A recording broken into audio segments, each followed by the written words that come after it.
Stéphanie Méas, bonjour. Vous êtes enseignante en premier degré à l'école de Florac, Oui, c'est c'est ça? ça. Et on va continuer à discuter autour du programme langage et programmation, dont vous bénéficiez en fait. Tout à fait. Alors, Donc en fait, ça fait 2 années que notre école bénéficie de ce programme-là. Il a été présenté par notre circonscription et la mairie qui s'est équipée des robots.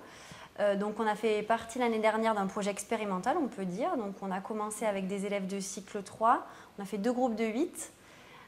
Et puis cette année, on a donc décidé de le mettre en place pour tous les élèves de CM1 et de CM2 de notre école. Donc tous nos cycles 3, CM1, CM2 ont participé à ce projet de robotique. bien entendu, vous étiez une enseignante férue d'informatique, de robotique et tout ça depuis toujours, c'est ça?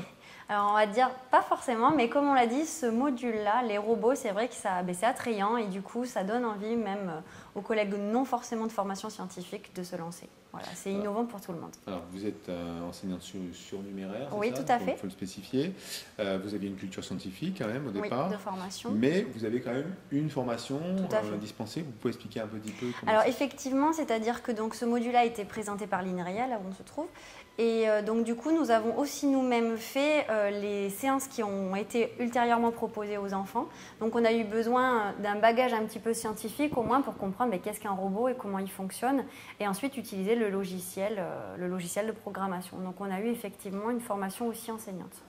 Et donc, les élèves, quand on leur répète ou on leur repropose cette présentation de la culture scientifique, c'est aussi facile qu'avec un enseignant qui n'y connaît rien? Alors en fait, nous les avons retravaillées, les missions, en fait, pour qu'elles soient plutôt à base de missions, c'est-à-dire de se poser une question. Donc les missions ont été retravaillées pour qu'elles puissent être accessibles aux enfants, puisque donc, nous sommes en éducation prioritaire, pour lequel on met beaucoup d'accent sur le langage et l'écrit. Donc voilà, le support a été retravaillé. D'accord. Ça fait donc déjà 2 ans, c'est ça? Oui. 2 ans. Au bout de 2 ans, vous pouvez faire des constats, un intérêt de la part des élèves? Alors justement, nous, ce qu'on y trouve, effectivement, il y a un intérêt sur les sciences, en fait, à partir d'un projet innovant. Et donc, c'est de travailler en projet. Les élèves travaillent en démarche d'investigation et nous avons surtout mis en avant le travail de groupe. Donc voilà, en REP, en ZEP, c'est pas forcément évident de travailler ensemble. Donc le robot, c'est un bon support en fait de travail de groupe. Donc, et puis voilà, l'attrait, l'appétence font que les enfants ont envie de faire plus, même des fois de ce qu'on leur propose. Ils essayent de faire des missions plus difficiles même que ce que nous pouvons leur proposer. Ils sont toujours quand même dans la recherche de faire plus, quoi. Alors on sait que dans les sciences, il y a un enjeu fille-garçon, on va dire, parce que souvent les sciences, c'est les mecs.